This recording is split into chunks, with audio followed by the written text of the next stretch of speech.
On today's DNVR Broncos podcast, we are breaking down what went wrong on the offensive side of the ball, what went wrong or right on the defensive side of the ball, and what was Sean Payton thinking kicking an onside kick. Do we agree with that? Probably not, but we're going to get into the conversation starting now.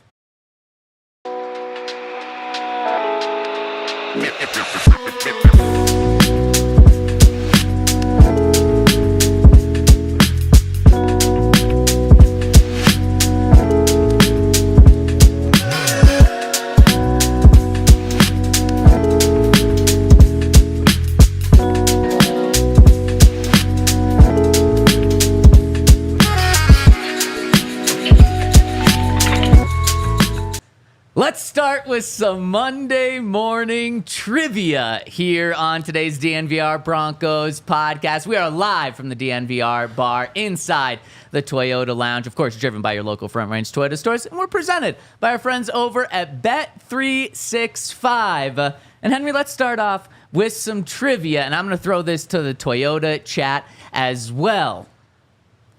Before yesterday, when was the last time the Broncos didn't score 7 or more points in a game? Do you know?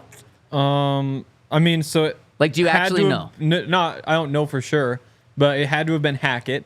Okay. I think they got to 10 against the Rams. I think Christmas Miracle. Yep, Christmas Miracle, big game. Got to 10. I'm thinking back to like the Colts and the 49ers, but I think like 49ers was like 11-9 or something. Got the win. Exactly. Yeah. So I'm going to go with the Colts. Going with the Colts. Incorrect. That game was 9-9 going into overtime, where then the Colts won 12-9. Henry, that is where a natural person goes. They go back to the Hackett year. First, you start last year, and you're like, okay, they had Russ. Obviously, things were dysfunctional, but still, the offense put up some points. Okay, nope. So you go back to the Hackett year, and you're like, it has to be this year. Where in the Hackett year was it? You start with Christmas, then you kind of move your way back. No, Nathaniel Hackett always scored at least 7 or more points. And that is when it gets depressing. That's when you're like, oh my goodness, wait, what? Nathaniel Hackett, a guy who couldn't even make it through his first season, was able to score more than the Broncos did yesterday? Nope, let's go back further to maybe the most embarrassing game in Broncos history, the COVID game. The last time the Broncos didn't score 7 points, Henry, they didn't have a quarterback. Let that sink in. Yeah. Makes sense. That's how bad yesterday was, and how Broncos Country's already losing it. And I totally understand, because that's how bad yesterday was. You have to go back to when Sean Payton was on the field on the opposite sideline, when it was Broncos Saints. Drew Lock was disqualified. The rest of the Broncos quarterback room was disqualified for a COVID violation, so they had Phillip Lindsay and Kendall Hinton at quarterback. The Broncos did not have anywhere close to that yesterday. The Broncos had Sean Payton's hand-picked first-round selection at quarterback. The Broncos had Sean Payton's offense, and this is what happened. So I totally get Broncos Country's frustration coming into this, and we're going to dive deep into this game here. And let's start with the offensive side of the ball, Henry. 62 yards at halftime, 0 points. As Pat Shurmur says, sometimes you just don't score points in the first half. Well, Pat Shurmur was damn right when it came to this Sean Payton game yesterday. No points. You end up getting 2 field goals held out of the end zone yesterday. Where do you start? Where do you point the finger? I mean, I don't think there's one person who deserves more blame than anybody else. I disagree with that. They're just terrible across the board. Like, they're just as bad as they have been the past few years. I think where it starts, the big thought I keep having is, last year, as all the Russ stuff was going down, I remember saying over and over again that having a rookie quarterback is not fun.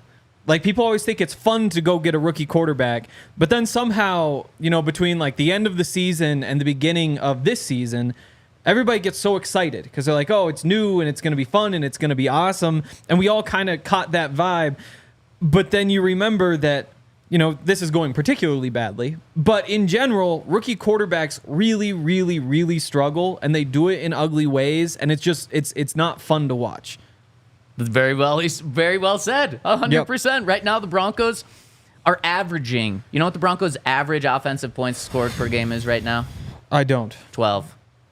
12. Yeah. Because they did score it. 20 in week 1, but I cannot give the 4 points on safeties to the offense at all. I probably shouldn't even give the 3 points to the offense that they got in the first drive because that was really on the defense, but I'll still give it to them because they were on the field right before kicking the field goal. They're averaging 12 points per game. Nathaniel Hackett's time in Denver, Russell Wilson's time in Denver, they averaged 18.9 points per game. Wow. You are a touchdown less than that. As we were saying down the stretch of last season, we knew if you bring in a rookie quarterback, he's probably not going to be as good in his first year as Russ is. It just sucks to live it. I mean, there's all sorts of stats that say how bad the Broncos are. There are 3 teams that have scored fewer points. One is the Falcons, who played tonight, so you would think they would surpass them. Yeah. Let me guess the other. Yeah. There's one other team? There are 2 others. Oh, 2 others. Two Okay, others. well, I know the obvious one. It has to be the Panthers, because right now they're the only team that has scored fewer points this week than the Broncos. They only scored 3 yesterday against the Chargers. And come on, we all know how bad the Chargers' defense has been these past couple of years. Yep. And the other one, who else plays tonight? The Eagles. The Eagles, is it them? Nope. No. There's a worse team through 2 weeks. Probably the worst quarterback in the NFL. the worst quarterback in the NFL. Well, I mean, other than Bryce Young, and other teams in the bottom three excluded. Why am I? Give me a hint. I'm clearly just blanking. NFC. Okay. Yep. NFC. So I look at the NFC South. They lost their best player this offseason. He sure would have Chat. helped. Can you help me here right now? He sure would have helped their team. He would have. If they had kept him, all of a sudden maybe they'd be scoring more points because he was their best player, most explosive player. Could just give him the ball and he'd go get you 100 yards a night. Yeah, help me out here. Is it the New York Giants? It's the New York Giants. The Giants, of course. Daniel Jones. The catch here is that if you take away the safeties that the Broncos score, all of a sudden they're behind and it's just them in the pit. I mean, there's all sorts of numbers. Yeah. I mean, Bo Nix is leading the NFL in interceptions. He's tied with Anthony Richardson. Only quarterback with the worst passer rating is Bryce Young. Like, you go through... The Broncos are not good. It's pretty clear at this point that they just don't have it. Yeah, no, 100%. And you do a good job of kind of pulling us back a little bit and saying, what else did we expect here? Now, I think we all got caught up in this because we saw Bo have a good training camp. Then we saw Bo have an exceptional preseason. And clearly, regular season is a very different ball game than the preseason. But on top of that, Henry, we heard Sean Payton rave about Bo. He did not try to hold the reins back on the hype train with Bo. In fact, he kind of led it. We heard the rest of the team around him really parade Bo. In fact, so much so that it wasn't just talk. He was named a captain. Yeah. And Henry, that puts so much, maybe too much responsibility and pressure on Bo because now it feels like it's all on him. One, when you're the quarterback, you feel like it's all on you anyways. Then you're named a captain as a rookie. You feel like it's all on you. Maybe it was too much. And right now, I think the Broncos might be putting too much on Bo Nix right now. When we dive into yesterday's game, Henry, you're right. The finger is pointed at Bo Nix. It has to be. The finger is pointed at the offensive line. The finger is pointed at the running backs. The finger is pointed at the tight ends. Who am I missing? The finger is pointed at the wide receivers for just not being able to make plays. But really? Refs? No, refs. Because the finger is pointed at everyone, then you look up and you point the finger, the main finger, at the person that's leading all of this. And that would be the offensive coaches. And when it comes to the offensive coaches, come on, I'm not pointing the finger really at Joe Lombardi or Mike Carmichael. No, Pete Carmichael. It's like that's too many Carmichaels. That's a lot of Mike. Yeah, exactly. I'm pointing the finger at Sean Payton here, the main finger, because this is his team now. This isn't last year where we're 2 weeks into Sean Payton's tenure with the Broncos. This is his team. He has now had 2 years to fully make this his team, and he has his first-round rookie quarterback. He has that guy in place. He has now started to pay, 3 guys on the offensive line, and then he didn't bring in Luke Wattenberg, but he's kind of become his center. So he has more guys than not on the offensive line. He has made drastic changes at the wide receiver position. He traded Jerry Jeudy. He decided to hang on to Courtland Sutton. He decided to move on to Tim Patrick. He decided to bring in Josh Reynolds. He has his fingerprints all over that room. Now he decided to bring in Adam Troutman. And obviously Greg Dulcich goes out and dropped 2 passes yesterday. This is where right now I'm looking at the head coach because everything is wrong on the offensive side of the ball, and he really has his fingers all over it. Henry, this is such a... We've thrown out some damning stats about Bo right now. I'll give you a good stat, which is so damning for everyone else outside of Bo. Bo's the leading rusher by far on the Broncos right now. He has 60 rushing yards. I would love that if he was like the 3rd leading rusher. That would be awesome. I'd be like, damn, you're getting 30 yards per game from Bo. You're going to go over 500 rushing yards from Bo. Right now, you're going to get over 500 rushing yards from Bo, and he's going to be the leading rusher by far on this team.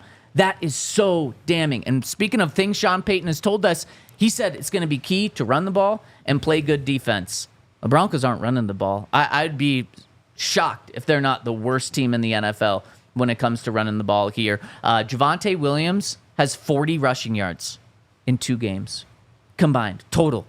40, 20 a game, and he's your starter. Now, that's on Javonte. That's also on the offensive line. That's on scheme. That's on play calling. It's when you do things. Sometimes there's holes open for Javonte, and he just doesn't see it, and he goes the wrong way. Sometimes he's getting hit 3 yards behind the line of scrimmage and is still able to fight for 3 yards to get back to the line of scrimmage. It is like nothing is clicking right now. If you were Sean Payton, what would you have done differently? What would I have done differently in this game? Or just big picture? Big picture. Anything. Well, let's talk about it after I give a shout out to our friends over at UC Health, where Henry, sleep is so vital and so important. That's why our friend Coach Prime has now turned in to the Chief Motivation Officer of Sleep Prime. Coach Prime is Sleep Prime because Sleep Prime says when he gets 8 hours of sleep, he's ready, set, go. Is dreaming. Sleep is a key part of the overall health, and we need to prioritize getting 8 quality hours of sleep a night. This is such a big thing now in football and athletics, where now they're putting sleep monitors on guys to make sure that they're getting enough sleep. You know, it's all about the grind, Yes. right? That's what you like to hear.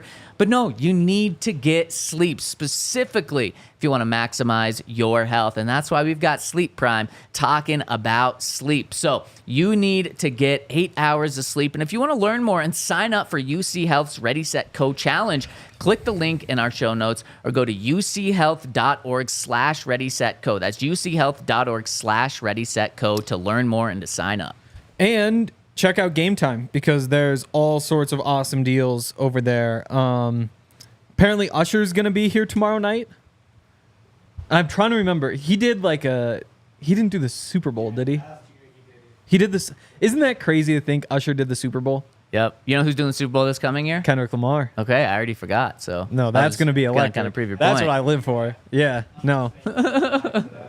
But yeah, so Usher, who again, like I don't even know what songs he did, but I know people like Usher. If you want to go see Usher, you can go tomorrow night. It's $49 to get in through Game Time. Rockies start at $7 tonight. Broncos tickets are starting to look a lot cheaper. Buffs tickets actually looking a lot cheaper too. You can get in for under $100 to a bunch of games. Game Time though is awesome. If you want to sign up, you can use our promotion and use the code DNVR. You'll get $20 off. It takes the guesswork out of buying tickets with Game Time. You can download the Game Time app, create the account. Like I said, use DNVR. You get $20 off your first purchase. Terms apply. Download Game Time today. What time is it? Game Time. And shout out to our presenting sponsor, Bet365. If you want money to then buy tickets, you can check out 365. Use that code DNVR 365. Okay, so Henry, bigger picture. You want to take a look at the bigger picture? Well, just what would you? What do you? Where did Sean make the mistake? Because that's where I struggle. Just with building this entire team. Yeah, like what should he have done differently? I mean, don't you go back to? You go back all the way to last year. Should the Broncos have moved on from Russell Wilson? I think it starts there. And you can ask those questions, and those are probably better questions to have deeper conversations after this season because we're so deep into the season right now. Did he make the right decision on Bo Nix? I am so far out from being out on Bo Nix right now. Let me just make that clear. But the struggles are very real right now, just like they are with all rookie quarterbacks. But then, if you knew it was going to be a struggle, don't set the expectations where he has. And he has come out and said, the next time I win fewer than 7 games will be the first time. Kind of saying, we're going to win at least 7 games this year. Like, that's the type of coach I am right now. He has come out, and after moving on from Justin Simmons, moving on from Kareem Jackson, moving on from Josie Jewell, he said, I like what we've done with the defense. I think we're in a better spot now with the safety group than where we were. And on the offensive line, you've paid some key players. The offensive line has been a massive disappointment so far with this season. So, and then receivers. Let's just go back to, 2 weeks ago? You had Tim Patrick on this team. He was a guy that could catch the ball. How many multiple passes that have been dropped in these past 2 games? A lot. Greg Dulcich did it twice yesterday. Greg Dulcich, we kind of pointed to, maybe he's going to be that Tim Patrick replacement. It's not going to be a receiver. It's going to be Greg Dulcich over the middle of the field. You sure would have loved to have those hands yesterday to help Bo Nix move the chains. So, I mean, there's so many different places that you can put to. And obviously, hindsight is 20/20 here. But there's just no free passes that are given out right now when you're being this inept. I come away from that with, I still don't think that Sean made really many personnel mistakes. Like, I agree, I would have kept Tim Patrick. I think that he could be valuable. But, I mean, Tim Patrick isn't the difference between what we saw yesterday and an actual functional offense. There are just so many problems across the board, and this is what you signed up for. I mean, the Broncos are not talented enough on offense. And I think it's really that simple. And I get that Sean's been here for 2 years, but I really don't think there's much else he could have done to make this team more talented, because you're stuck trying to pay off the Russell Wilson bill. More than 20. Who decided that, though? And I think that was the right decision, though. Okay. I think that you had to turn the page. I think that when you do that, you know that you're going to struggle to be as talented as the teams you're playing against, but it means that you're going to be out from that rug sooner. And instead, now you're sitting here with more than 20% of your salary cap, more than 20% of your assets tied up in a player who's not even on the team. Yeah. And so this is kind of just what happens. I don't blame Sean for that. I think that Sean, I kind of like what he's done, honestly. You get something for Jerry Jeudy, you bring in Josh Reynolds. You're liking the 12 points per game? Well, I mean, compared to the other options, compared to the 19 points per game in the Russell Wilson era? But where are you going with that? You know, no, I agree. Because that's what I'm saying. You had to pull that trigger eventually. But that's where, so I still say, like, you move on from Jerry Jeudy. You're getting more production out of Josh Reynolds than you did from Jerry Jeudy. You picked up the extra picks. You found a cheap option to replace. Like, it's not pretty. There's obviously a lot of work that needs to be done. I don't see how this team turns into a contender in the next few years. But I also think that they were just in such a bad position talent-wise that I don't know how they could have put themselves in a significantly better spot right now. Okay, let's dive back into this game, and let's hear from Sean after the game, his initial thoughts, because he really focuses on the offensive side of the ball, and that's kind of where I want to drive this conversation back to. Let's hear from Sean after the game, talking about the disappointing loss. Yeah, I'll be. Look, obviously a disappointing loss. I think we went into the game expecting more of a low-scoring game. We felt it was going to be very important for us to be patient with the run game and even play field position. Things that really hurt us, obviously. Offensively, we weren't near good enough. Our third down numbers, I think, were 2 of something. We turned the ball over once. I thought we played good defense. We gave up some yards. We have a big play in the second half down at the 6. We bust an assignment in a route. We throw an interception. I think that hurt us. But yeah, disappointing. And I just finished telling the offensive coaches, that side of the ball needs to get cleaned up, and that starts with me. We got to start really looking at who we're asking to do what. And that was, it was frustrating because there were certain elements that went kind of according to plan field position wise, but our inability to score, and convert third downs, ultimately hurt us. See, I don't even, especially after listening to Sean, I don't feel like I'm being too hard on Sean because he is saying the same things that I'm saying. Like, we weren't able to pass the ball. We weren't able to run the ball. We weren't able to catch the ball. We weren't able to block well enough. Today, he said the run blocking and pass blocking were too inconsistent. They're just not able to do anything on offense. They're not able to score points. So when it's everything, you don't just point the finger at your rookie quarterback. You don't just point the finger at the lack of a run game, which is, from the running back's perspective, averaging less than 2 yards per carry between your top two guys. You don't just point to one person on the offensive line. So when it's everything, that's why, just like Sean did, I'm looking up and pointing the finger at Sean, and everyone falls under that too. It then trickles down. I just think you're giving too much of a pass to everybody else, because I think that Sean definitely deserves blame, but I think that just oversimplifies it, because there are so many people who deserve so much. I mean, Javonte Williams has been terrible. Javonte Williams does not look like an NFL running back. He looks like he should be. He looks like he shouldn't be getting touches anymore. And you're just in this tough position where, Jaleel hasn't looked much better. And as much as Broncos fans get excited about somebody like Jaleel, I would imagine that if you gave 20 NFL teams the chance to put Jaleel on their roster, they'd just say, no, we're set here. Like, he hasn't proven that he's any sort of valuable player. He's had little flashes. You look down there, and it's up next, it's Tyler Beatty, who had a great run, and Sean should have gone to him more. And there's when you look at Sean. And then really but quick, you go through and, because you mentioned that with Tyler Beatty, he talked about Tyler Beatty today, and essentially he said it's hard to get that third running back touches, but then he did throw in there twice in his answer. He said, but I got to notice that, and I got to kind of go back to that in a game. And while he didn't say, I need to do that better, he essentially said, like, I need to realize that mid-game and then go back to the hot hand. And I didn't do that. And Sean deserves blame for that. But Javonte deserves blame for being bad. I guess I don't blame Jaleel just because, it's 3 carries for 6 yards. But, what did he do the week before, though? 5 catches for 1 yard. Yeah, and I can't remember what the rushing numbers were. But again, like, your running backs are not good. You do not have an NFL running back room. Yeah. You don't have an NFL quarterback. Your receivers, again, Courtland Sutton has not lived up to what you need him to be. He still looks like a starter, doesn't look like a number one. Like, he's not producing like a starter. Not. Josh Reynolds. Not just a number one, not a starter.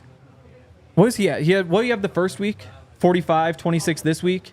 I don't think he had 45 Did the he first not? week. Okay. No. Yeah. But Josh Reynolds, he's played well. There's your one. He's on pace for almost a 1,200-yard season. Again, I don't know that that's sustainable, but you just look all across the board, and you just aren't good enough at any skill position on offense, and so you can't be surprised when it doesn't work out. Could Sean have done things to get them from 6 points to 9 points or 10 points or something?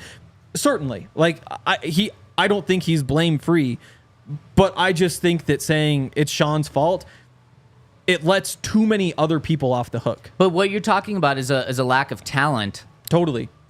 And isn't Sean the one? He and George are neck and neck, and I think everyone would reasonably give the power to Sean here. So if you're saying it's a lack of talent, that also comes back to Sean. But that's what we were talking about before. I think that this is probably about as good as he could do. Like, what are you going to... 12 points per game is as good as Sean can do? No, but in terms of... We're talking talent on the roster. I don't think you could have done much more. Like, yes, you could have gone and been the team that paid Saquon, but you're just not in a situation to be spending assets on something like that. You could have gone and, tried to make the trade for Ayuk, but again, you just don't have the assets to be going and trying to make those moves. I think, like I said, you brought in Josh Reynolds. I don't think these numbers in particular are sustainable, but he's outproduced what you got from Jerry Jeudy, and you got assets in that deal. Like, I don't think that they made a big mistake in the past year or 2 years winding up right here. I think that these are the effects of, it's years and years and years of bad drafting. It's the Russell Wilson contract. Like, there's so much that leads into it that I don't think the lack of talent really falls on Sean's shoulders. If anything, investing to get more talent on this year's team would have been a major mistake. So, really quick side note, Courtland Sutton's on pace for 544 yards. Yeah. That's not wide a starter. receiver 3? No? You say no? It depends. Like, on a Broncos team, sure, that's wide receiver 3, but he's your wide receiver 1. And so then, Henry, my question would be to you then: where does it get better? That's the scary part. So the money frees up, and it's not getting better this year. I mean, they'll all slowly get better. You might find your way to 7 wins if everything goes really well. Big picture, though, like if you really are this stuck when it comes to the running backs, if these are the receivers that you've got, if these are the tight ends you have, like it's going to take a really long time because they start to get money to spend this offseason. Who are you spending it on? You know, NFL.com currently, their number 6 free agent available this year, one of, top 6, big prize, it's Garett Bolles. Like there are 2 guys in front of him on the list who've been to Pro Bowls. It's Charvarius Ward and Hassan Reddick. But like building the team through free agency typically doesn't work because most teams just keep their good players. So you have the money to spend. It's tough to imagine you're getting big upgrades there. You don't all of a sudden get a bunch of first-round draft picks this year to infuse talent. Like they're in a really, really, really tough spot, which we kind of knew in the offseason when we looked at the team and said, these aren't the greatest receivers, not the greatest tight ends, not the greatest running backs. You just kind of have to hope that Bo Nix turns into a guy who can elevate everybody around him. And again, like so far, there's no evidence of that. And I think right now, you've got to question whether it was a good idea to start him out of the gate. There's always that debate. Do you let him go and play and grow for himself? Or is it better to plug him into a healthy offense? And in hindsight, I don't know that they made the wrong decision, but I think Jarrett Stidham might have been able to get this offense off the ground. I don't know if he does it to the point where they actually win one of these games, but it reminds me a lot of Damari Mathis last year. He comes in the year before and looks really good. They just kind of plug him into a defense. Last year, when you're trying to get things going, trying to start the car, back the car out of the drive, like sometimes it's tough at the beginning of the year, and then because of that, he just never found his footing. You had to replace him. And this year, I have kind of that same feeling with the offense, where should they have just let Jarrett Stidham get the ball rolling, and all of a sudden Bo could see it, you plug him in, it might have been a smoother transition. And instead, we're sitting here saying, I mean, if Bo wasn't a rookie, he's getting benched right now. And there's really no debate about it. If he wasn't seen as the future, he would not be starting this week in Tampa. But you have to look at the running game, Henry. It has been non-existent. And thank goodness for Bo's 60 yards on the ground, or else we're talking about what's probably the worst running game in the NFL being even worse. Javonte Williams and Jaleel are doing nothing, and then you finally find a hot hand, and Tyler Beatty, he picks up 16 yards, and then you don't give him the ball again. So this running game, what did Sean say throughout all of training camp, all of the offseason? Even last year when they had Russell Wilson, he said, a good running game and a good defense is what helps your rookie quarterback the most, and they just do not have that. If they want to find any success and help Bo out at all, this running game has to wake up, and it's on Javonte Williams for finding the right holes. It's on Jaleel. It's on Sean for scheming it up properly, and then it's also on the offensive line, because there are times where Javonte messes up. There are times where the offensive line is getting absolutely destroyed, and we're kind of going back and forth, but what it boils down to, Henry, I think we're both right.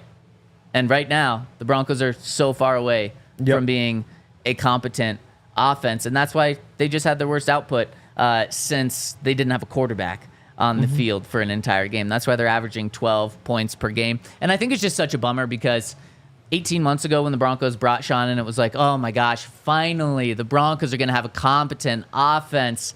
And now when Sean finally gets his guy, everyone was excited about it. We wanted to see steps and encouragement, and we really haven't seen anything that we can hold on to.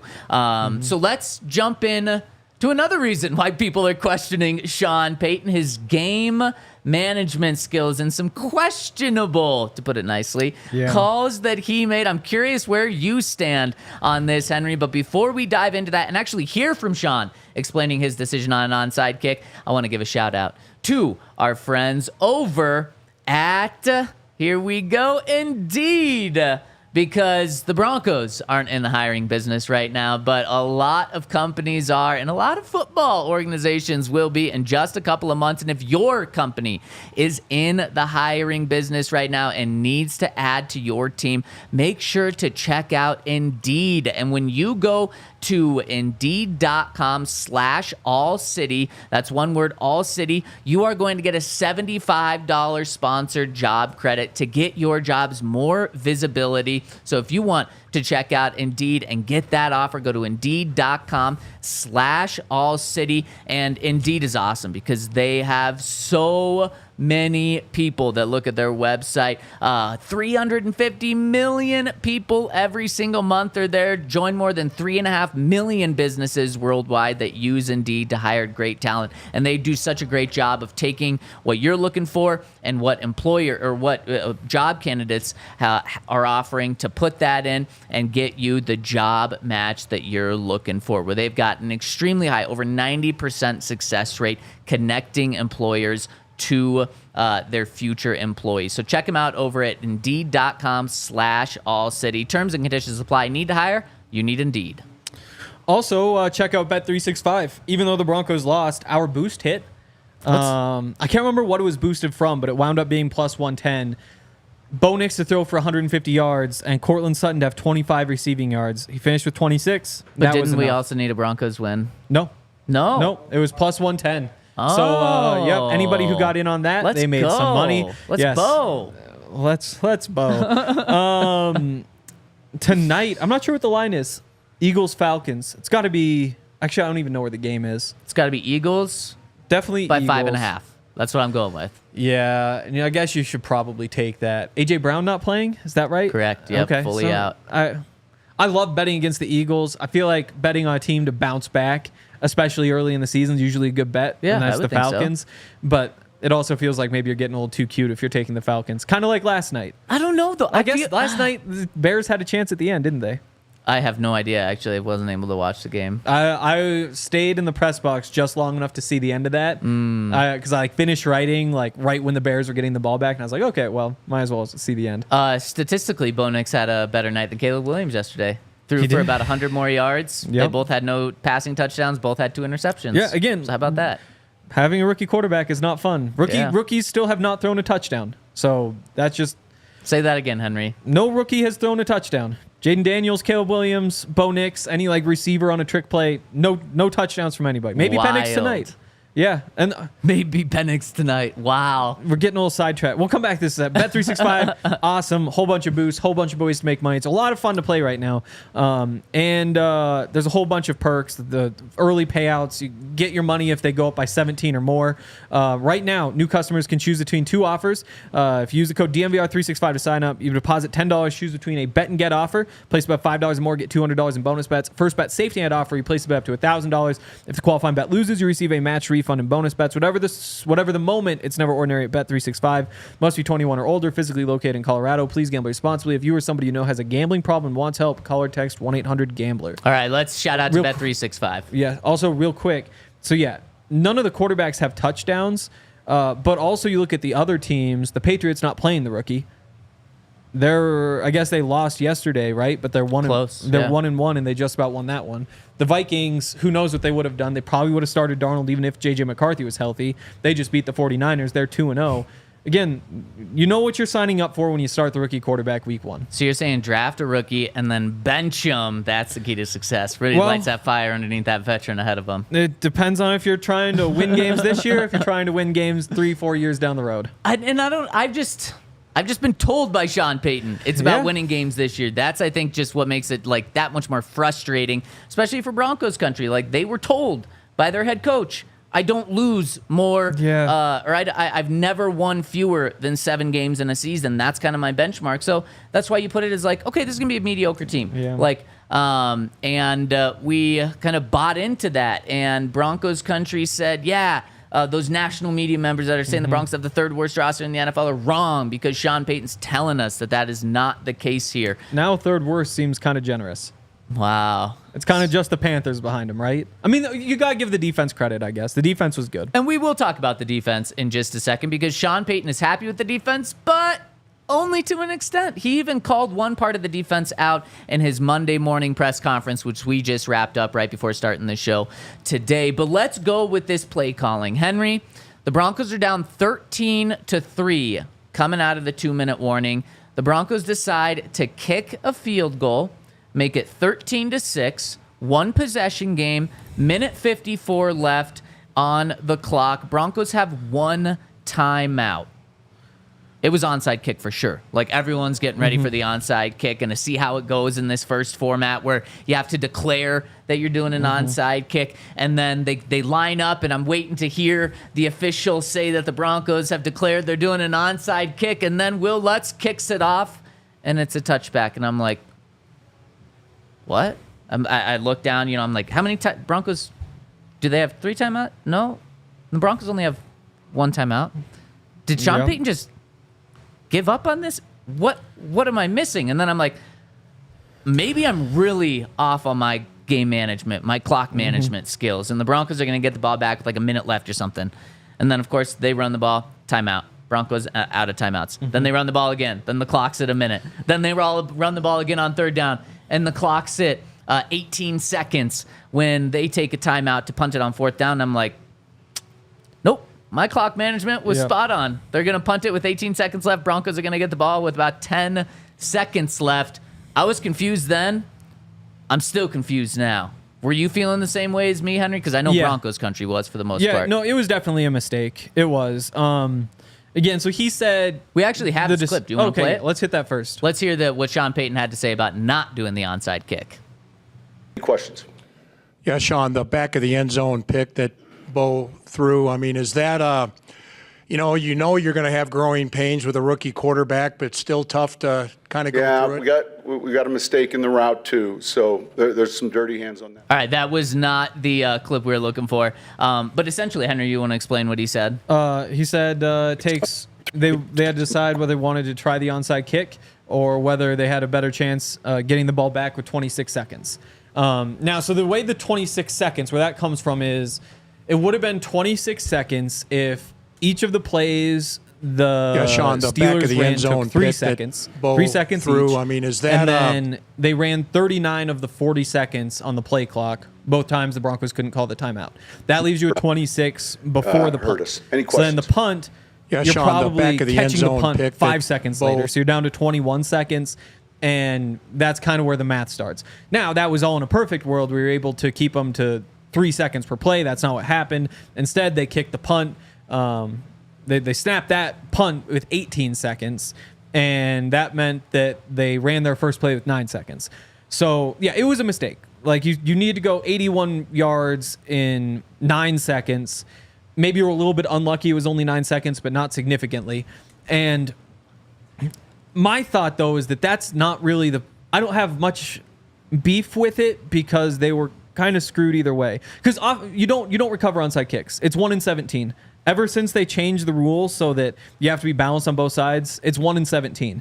What were the odds that they were actually going to get that and then go down the field and score versus the odds of going 81 yards in 8 seconds, 9 seconds? Like, it was a real damned if you do, damned if you don't, in my mind. I think I would have gone the other way, but it almost certainly doesn't change anything. Here's the thing with the onside kick, though. You still give your team the chance to get the ball back with the 26 seconds like he thought, but in reality, the 9 seconds Just a little left. bit worse field position. Not by much. I mean, where did they get the ball? They did a bad job, and it was the 19.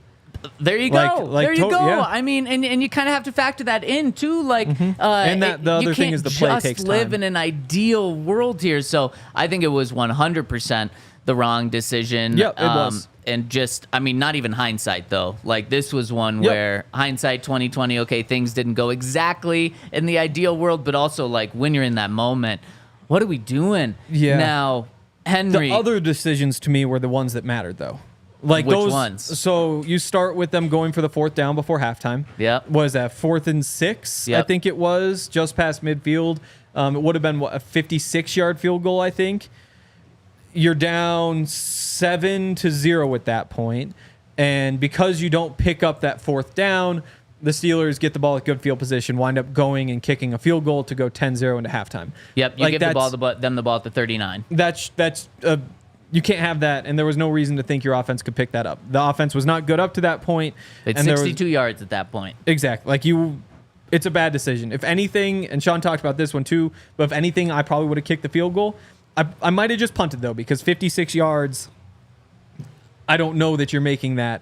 I guess you got to try to get points because they're going to be so tough to come by. You move on to the fourth quarter. Beginning of the fourth, right? And now you're deciding to kick it instead of going for a 4th and 5. And this is to get on the board to pull within 13-3. And this is one where, I see it because you wind up, they had another 10 minutes to go get another touchdown and a field goal. Hindsight's 2020. Sure seems like you were right there. You kind of got to get the touchdown. They do it again later on. Wait, can we just stay with that one? Yeah. Because I have a big issue with that one. And I'm really happy that you brought it up. Henry, do you know where the Broncos were when they kicked that field goal? The 16. The 16-yard line. So you had moved all the way down the field. If you ever felt confident in your offense, it was that drive, especially because earlier in that drive, you went for it on a 4th down instead of kicking a long field goal. And you picked up that 4th down. And Henry, to me, the thought did cross my mind, are you kicking this field goal to make sure you avoid a shutout? And I'm not saying that's what happened, but the thought crossed my mind, and man, I hate that if that's the case. If there was anything with that, oh man, I absolutely hate it. But it just, things didn't line up with that. You're going for it earlier in that drive, but then you get down to the 16, 4th and 5. And 4th and 6. 4th and 6th. And you're kicking it. And again, if you ever felt good about this offense, it was that drive. Nothing really in the first 3 quarters made you feel good about this Broncos offense, outside of one trick play that you had earlier in the 3rd quarter. Then this drive, you had moved the ball 54 yards at this point. You went from not in field goal range to now field goal range to now in the red zone, and you settle for a field goal. Now, of course, hindsight being 2020, it would have been all really nice to have those 4 points on the board at this point. But that thought crossed my mind, and man, that's one that just leaves a pit in your stomach. Yep. And again, if it had worked out and they'd gotten the touchdown field goal, it would probably feel different. And I mean, there were 3 of 14 on 3rd and 4th downs. This was a 4th and 6, not like a 4th and 2 or something. So I don't think they would have picked it up, but then you might still have to try. Then why did they go for it on 4th down earlier that drive? Because they needed a score. Was that 4th and 6 at the Pittsburgh 42? So 59-yarder? You can't be. With Will Lutz? I don't think so. Okay. I don't know. All of these, I get where he's coming from. I probably would have done differently. And then the other one, the final drive, so they get the ball 4:45 left, down 13-6, so a touchdown ties it up. They need 10 points to tie it up. They finished 13-6. There we go. Yep. Down 13-3. So you need a field goal and a touchdown. You get into field goal range with 3:28 left. You could have kicked. That would have been a 59-yarder if you wanted to. The next play, you could have had the 46-yarder with 3 minutes left, and then you get the 2-minute warning. You still have one timeout at that point. So that should have been tempting. And again, I don't blame him for going to the touchdown right away. It's a lot easier to try to get into field goal range on a final drive, but that clock just ticked and ticked and ticked down to 3:04 and 2:30, 2:03, 2:00. And these passes and even the run from Bo that stayed in the middle of the field didn't get out of bounds. It meant that they didn't kick the field goal until after the 2-minute warning. Right. And you can't have that because you need to be able to stop the clock twice. And that's why I take more issue with them winding up in a situation where they have to decide between the 1-17 onside kick or the 81 yards in 9 seconds. At that point, you were dead. You had some tough decisions to make before that maybe could have saved you. Yeah, I see what you're saying. Yeah, that one wasn't the one that killed you. It was a lot of decisions before then too. And maybe even instead of kicking the field goal on that final drive, you go for the touchdown so that if you get the ball back, then you only have to go for a long field goal, especially because you made it down to, on that drive, the Pittsburgh 11. It was 4th and 5. So you're close again. Closer again. I do get kicking the field goal to make it a 1-score game. But, Henry, I do think that there's just a lot of questions with decision-making when it comes to the Broncos. And every coach isn't always going to make the right decision. There's some where it's not a right decision. I think in this case there were a couple of decisions that it was very clear one side was the better option. And Sean went the other way. And Henry, this isn't the first time that we've had game management questions surrounding Sean, going back to last year as well, where that's been questioned. And I think Broncos Country is really starting to ask more questions about Sean Payton now. These next 2 weeks are going to be huge for this team. Sean Payton made it very clear how big these 2 weeks are last night after his postgame, or in his postgame press conference, and I asked him, because what has he told us? How important a fast start is. He's preached that to the team. He's told the media that. Now you're 0-2. You have pretty much destroyed any hopes of a fast start unless you go like on a 5-game win streak right now. You've almost destroyed your hopes at the playoffs. There you go, going 0-2. Yeah. So I asked him, what's your message to the team now that you preached how important a fast start is and now you're not on a fast start? And he said these next 2 weeks when we go on the road, we're going to have to come together. Sean announced that the team next week is going to be staying on the East Coast. They play Tampa on Sunday. They're going to be going to West Virginia to practice and be together that entire week. Then they go to New York to play. So they're going to be together a lot. And this is either going to bring them together or kind of push them apart. And Sean is hoping, and Courtland Sutton's hoping, and the Broncos leaders are hoping that this brings them together instead of pushing them apart, and they're able to rally. But then today, Sean kind of backed off on that just a little bit because I think he realizes, like, oh, if we lose these next 4 games or these next 2 games, we're 0-4. I have preached about how important these first 4 games is. Like, that's going to be tough to rally this team back. So he said, like, these next 2 games aren't make or break, but they're still very important in how the rest of the season is going to shape out. Make or break. I mean, you're 0-2. I agree with you. Since they expanded the season to 17 games, there have been 21 teams that have started 0-2. Only 2 of those made the playoffs. Can you say that one more time? Since the league expanded to a 17-game season, which is obviously where you get a little more wiggle room, that extra game, 21 teams have started 0-2. Only 2 have gone on to make the playoffs. And that was Joe Burrow, and that was last year with C.J. Stroud. And Broncos got Bo Nix, baby. Yep. C.J. Stroud threw for like 365 in week 2, but they still lost. But I think you're probably cooked anyway. And the bigger picture is that, you know, they're starting 0-2 in back-to-back seasons. Last time they started 0-2 in back-to-back seasons was 2019, 2020. The last time before that was 1965 and 1966. Like, this really is the worst era of Broncos football in 50 years. 60 years, sorry. 60 years. And it's looking like nothing has changed going into this year. Oh my goodness. You mentioned how really only Bryce Young has been worse than Bo Nix. And there's a change coming to Carolina. Let's talk about that and talk about some good news with the defense after I give a shout out to our friends over at Premier Members Credit Union. And did you know, of course, most people know that Americans are living paycheck to paycheck. And if you're one of them, you got to check out our friends over at Premier Members Credit Union. They're a financial institution based right here in Colorado. And with PMCU, you get local branches, friendly tellers, and the tools you need to save smarter, like a reverse tier money market. It's the account you need to get ahead and stay ahead in this economy. Premier Members Credit Union is an organization that serves the community and the Colorado community in particular. Whatever your goals are, they can help. PMCU is all about creating a better banking experience for their community. So why not see what they can do for you? Check out becomepremier.com to learn more. That's becomepremier.com to learn more. Also, come to our tailgates. Yesterday was a lot of fun. They always change a little bit every year. I think this year there's a lot of people there, and there's a lot of different sponsors, which means a lot of free food. There's like free everything. Breckenridge Distillery. I didn't see exactly what it was. I would imagine like the Broncos bourbon was there.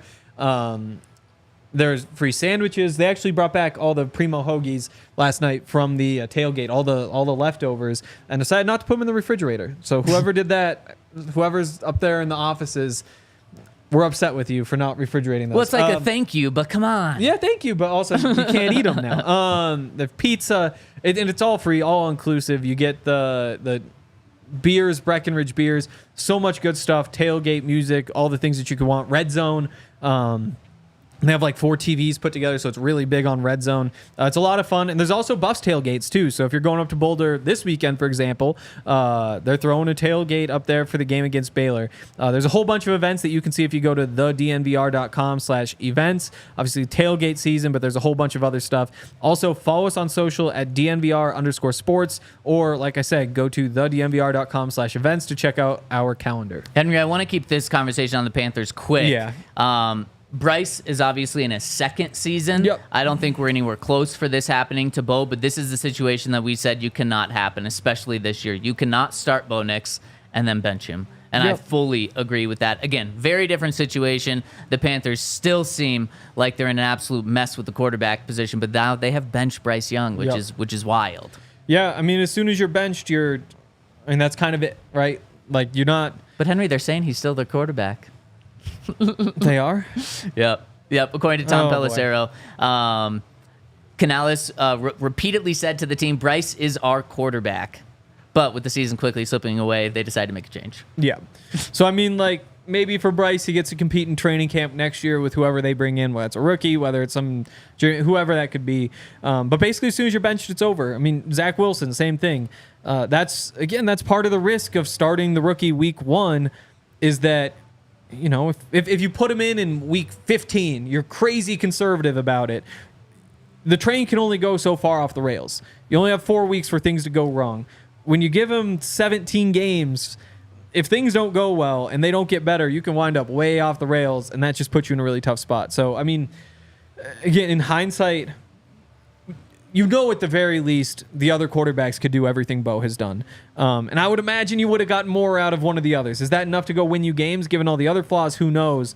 But, again, I said it before, if Bo Nix wasn't a rookie, if he was in his 4th year, 5th year, given the room that the Broncos have, he would be benched because of how he's played. He has not played well, and it's not all his fault, but there are some really, really, really bad throws. There's missed reads. There's a lack of footwork that has hurt him. Like, there's a whole bunch of issues. It doesn't mean it can't get better, but, you're here and you can't afford to bench him. Otherwise, the Bo Nix era is kind of over. Yeah. All right, let's hop into the Super Chats before we get to the defense. I just want to make sure that we talk to the people. And speaking of the people in the Twitter chat, hit us with the thumbs up. We really appreciate it. Helps us out a ton. And we got some awesome Super Chats. First one coming in from Gabe. Thank you. Gabe says, sure, it's 2 games. That's not the issue. It's been 19 games for Sean. And what evidence do we have that we should look forward to a rebuild under him? Clint Kubiak looks more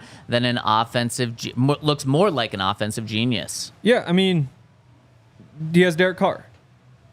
You have one team has say you hate Derek Carr, you say he's a pretty average quarterback.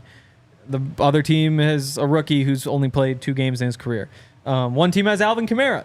The other team has Javonte Williams. Jamal Williams on the other team, he'd be the starter for the Broncos. You look at the receivers with Chris Olave, better than any receiver the Broncos have. There's a talent difference here, and there's a quarterback difference. I get that it's frustrating, but I don't think that.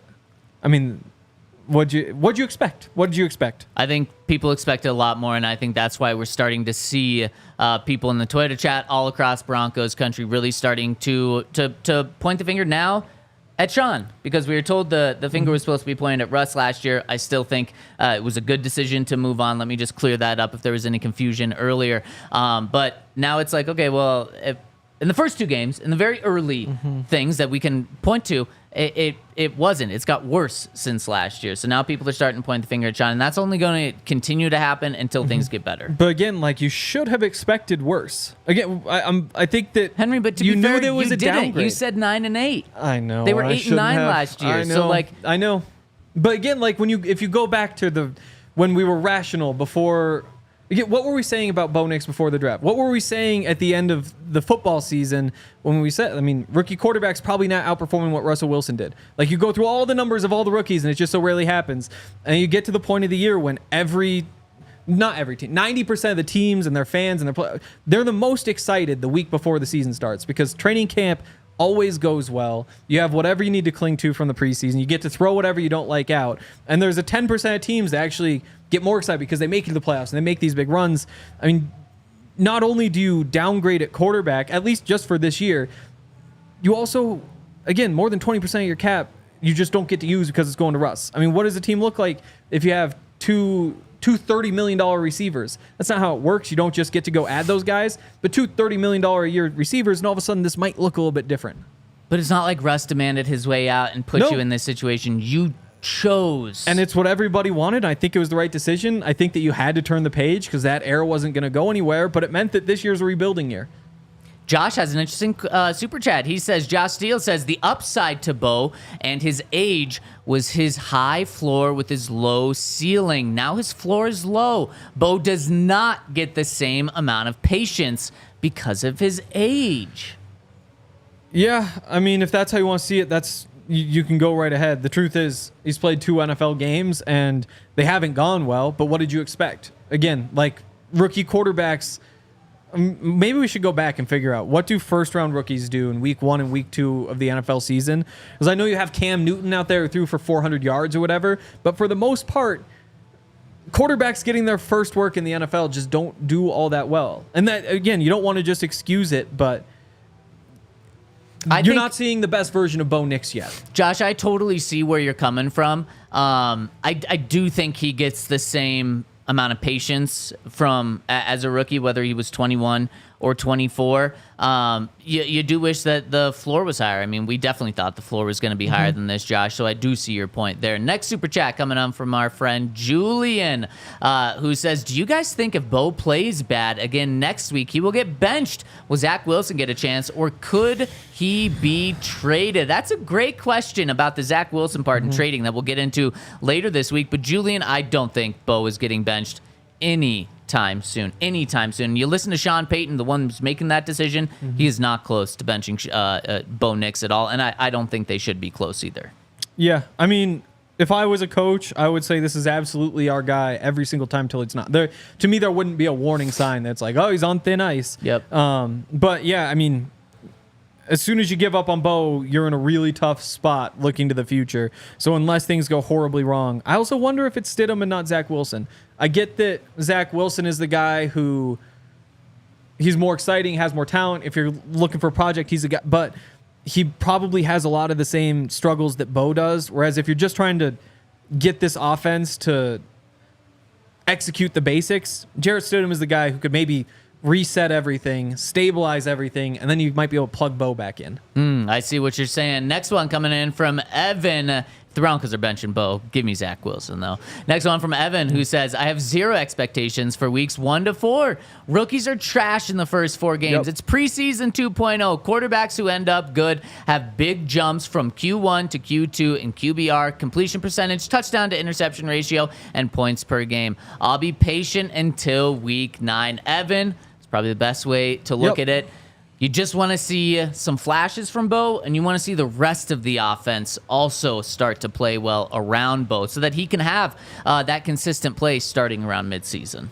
Yeah, I mean, we've hardly begun the season. And the idea this season's all about Bo. It's about building him up. You want to leave the season feeling like you have a quarterback. So you can't just say you don't have it after 2 weeks. Again, I mean, it's a rookie quarterback. This was very much a possibility. Yep, it was. And we got our last super chat coming in from my good friend Rob LaRock, who says, we need Zach to use his platform to call for Zach. Oh, wow. Wilson, that is. Is it just me, or is it Zach Wilson time? I sense a little bit of trolling here from a Bears fan. And as I would respond, Henry, if it's Zach Wilson time or Jarrett Stidham time, it's also Tyler Bagent time. Tyson Bagent? Tyson Bagent time out in Chicago, because Caleb Williams had a worse performance yesterday statistically than Bo Nix. And that's just a good thing to keep in perspective of just rookies are rookies. But if they are ever going to bench Bo, which they're so far away from, give me Zach Wilson, not Jarrett Stidham. Fair. I mean, I don't care who it is. I mean, if you get to that point, there are a lot bigger troubles than who the backup is going to be. Yeah, exactly. All right, we weren't able to get into the defensive side of the ball. Yep. We'll do that tomorrow. We're going to have Todd back to dive into the inside scoop to break down what went wrong, what was encouraging, what can get better. And, Henry, I think there might be a simple solution to helping this offense get better. Really? I think Sean Payton has pointed to it. Bo might disagree with it a little bit. We've got some clips to play. Henry disagrees that there's a simple solution there. I think there's a simple solution. Keyword on simple there. Bo's a rookie. Let's help him out. And I think Sean knows how to do that. We'll be back tomorrow, 10 a.m. tomorrow throughout the rest of the week. We really appreciate everyone tuning in. Hit us with a thumbs up. Don't lose hope. In Broncos country, let's Bo. We all silly like the mayor.